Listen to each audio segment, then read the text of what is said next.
Well, thank you for coming in, viewers, and I appreciate that you've stopped by.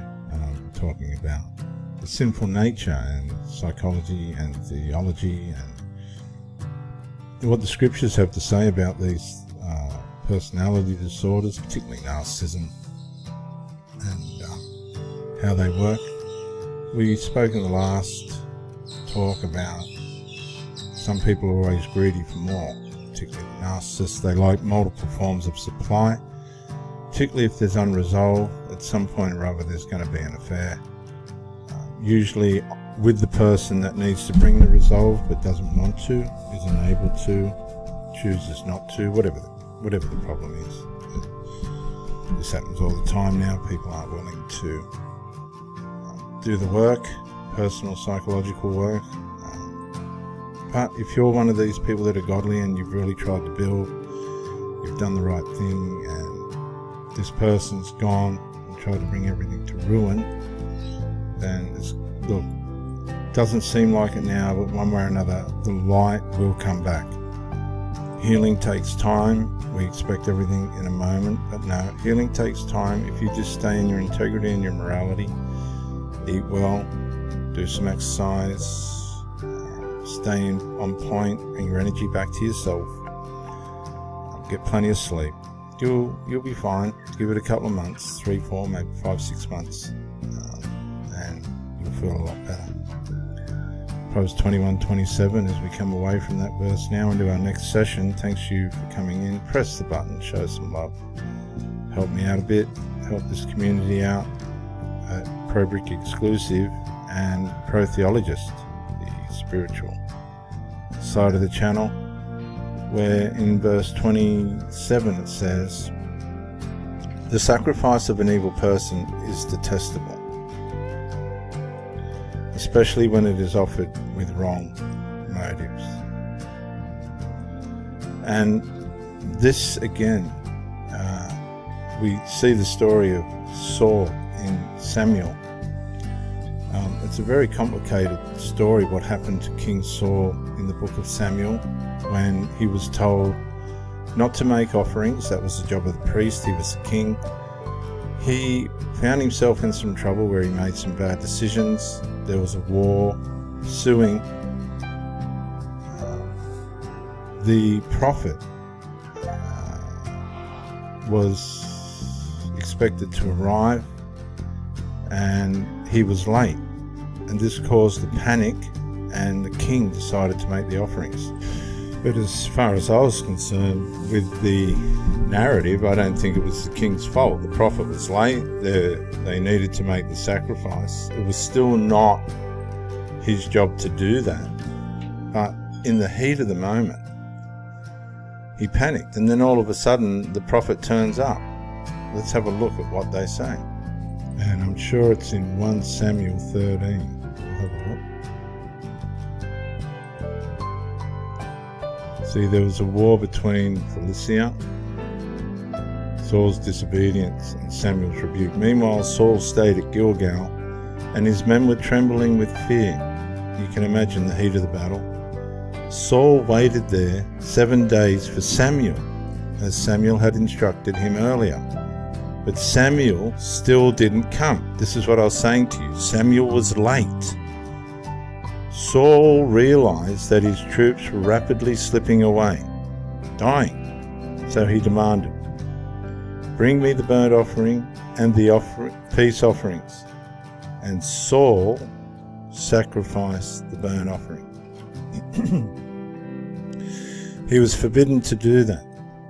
Just as Saul was finishing with the burnt offering, as usual, Samuel arrived. Saul went out to meet and welcome him, but Samuel said, "What is this you have done?"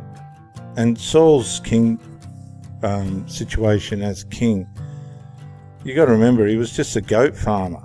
He wasn't trained to be a king. And Saul replied, "I saw my men scattering from me, and you didn't arrive when you said you would." And that's a legitimate claim. The guy was late. You know, you go out on dates and these women are late and these men are late. Don't tolerate it. and the Philistines are at Michmash ready for battle. So I said, the Philistines are ready to march against us at Gilgal, and I haven't even asked for the Lord's help. So I felt compelled to offer the burnt offering myself before you came. So you can see it was all with good intention, but that didn't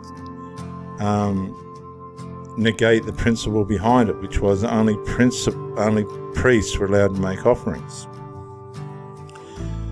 And this reminds me, like, there's a lot of women and men that are in relationships now, and the men are becoming the women, and the women are becoming masculine, and it's all so out of order. It's you know, the women are going out and being the breadwinner, and the man's the stay-at-home mum. And is that the order? I guess it depends, doesn't it? But how foolish, Samuel explained. You have not kept the command the Lord your God gave you. Now, the part that bugs me is he's not standing there going, oh, sorry, I was late. Had you kept it, the Lord would have established your kingdom over Israel forever. But now your kingdom must end. And this is a whole story within itself about David, and when he actually became king, Samuel messed that up too. He anointed him king privately, but didn't tell anybody publicly that David was actually the king, and the trouble that caused. For the Lord has sought out a man after his own heart, King David, who was a shepherd. The Lord has already appointed him to be the leader of his people.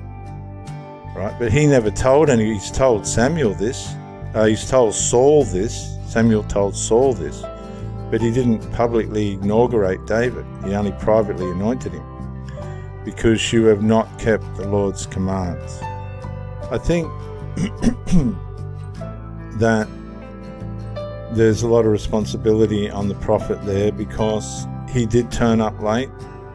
I'm not saying that made it right for Saul to make that offering, but we get put into situations, unnecessary situations of pressure.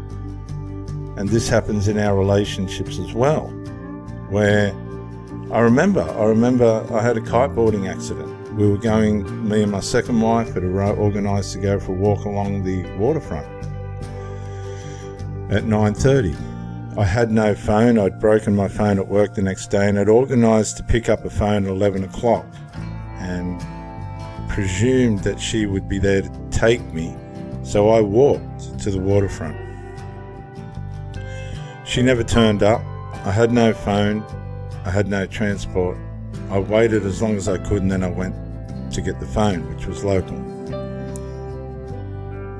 This caused tremendous anxiety and distress on me. I walked home, and by the time I got home, she was pulling out of the street. And I said, "Where were you?" And she goes, "I went and bought a dress." I've gone, "But we were supposed to be going on a walk." I mean, this is what you run up against when you marry someone. She changed immediately. Horrible person. And then I said, "Where are you going now?" And she said, "I'm going to take the dress back." And I'm thinking, good grief. So I went kiting. I went out, I set up, I went out, and I just didn't feel right, so I come in. My mind just was not right, and I had the sense to come in. But when I come in, I had an accident. Just a split-second accident. Changed the course of my life. This is what happens when people muck us around. That prophet was late. I don't care what anybody says. He was late. He wasn't on time. And that put the king in a situation where he made a decision thinking it was in the best interest of everyone. But it wasn't. The sacrifice was detestable before the Lord. What do you do in those type of situations? I'm a little bit stuck here. The only way I can see this at the moment is you have people in relationships that are doing things to manipulate people. They're manipulating their partners. They're not loving them. They're manipulating and controlling them. I've seen this in triangulation situations, and this is where temptation starts to get the better of people and where relationships start to crumble, because the sacrifice of an evil person is detestable, especially when it's offered with wrong motives. It all comes down to motive. My motive in a relationship is to be the best person I can be and to help my partner to succeed as far as possible with my inclusion in their life. And these sort of sacrifices, the narcissistic sacrifices, you can't see them on the surface. They're not seeable on the surface. And they're not done for the right motives. They're done out of insecurities, they're done out of resentments and bitternesses. And they're not bringing resolve. There you go again. It just dropped in my spirit. These sacrifices, which are an attempt to bring resolve, they're not bringing resolve. And I think that takes us back to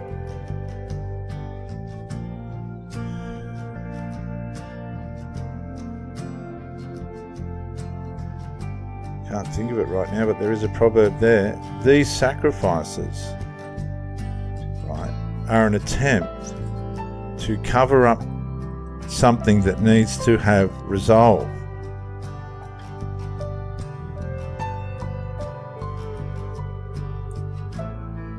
And they don't fix anything. They don't change anything.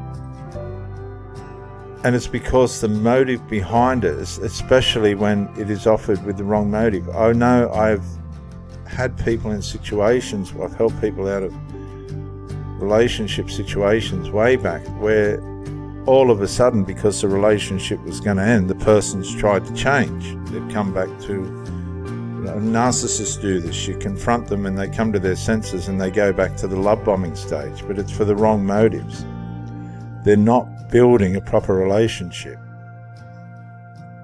The things that they're doing are only to keep them in the relationship that they're in, but they're not functioning right. They've turned evil, and underneath they're becoming detestable. And this is where you see they start to do things to try and keep you pinned in, keep you jammed in. And you can't see this on the surface, right? And it wastes more of your time. They're just holding you in to get more of you. But then they start to feign away. It's all feigning. It's all fake. It's all false. But it takes away more of your time. They hold you in a little bit longer, a little bit longer. You see, you're trying to just give with an open heart. These people are making these sacrifices, but with the wrong motives. It's not about helping you, it's about ruining you. They're not doing it with the right approach. They're not trying to build anything. They're not trying to build a relationship with you. The narcissist is just trying to hold you in, keep you in. And they know how to manipulate you in a way in which you stay, even though the whole thing's become detestable. You've had enough. You pass the counselling stage, you pass the tolerating stage, but they just know how to make these sacrifices in a way in which you stay when you should go. And this is probably leads us on to verse 28, but we've run out of time. These manipulative and controlling sacrifices, which are made out of familiarity, they know how to twist your arm. These false witnesses, these false sacrifices, right? These are the flying monkeys and things here. It all gets cut off. You come to your senses and you just get tired of it all. They send flying monkeys in. Oh, they love you and they need you, and can you please, think about coming back? And these are the same people when you break up and they're ringing you up and they're abusing you and everything, and then they all come to their senses. Oh, please come back, so-and-so needs you, or they're in hospital or something's happened. I've had a woman hurt herself to get me back. fell for it, and then when she got better, she fell straight back into a miserable, horrible self. But a false witness will be cut off. A credible witness will be allowed to speak. You have to speak up about things that are detestable to you. You have to speak up. But I've run out of time. You can see the point of it all. These people are making these sacrifices with an evil agenda, with the wrong agenda. It's not to build a relationship with you, it's just to keep you giving them supply. And you've picked up on it, you know something's wrong, but you don't know about narcissism and these personality disorders that just hold you in and use you as supply. And they're just using up your time, but they know how to keep you there. They know what to do to keep you connected. You got to be very well aware of all of this. I'm Reverend Dr. J.W. Morrison, theologist. Thank you for joining me, and bye for now.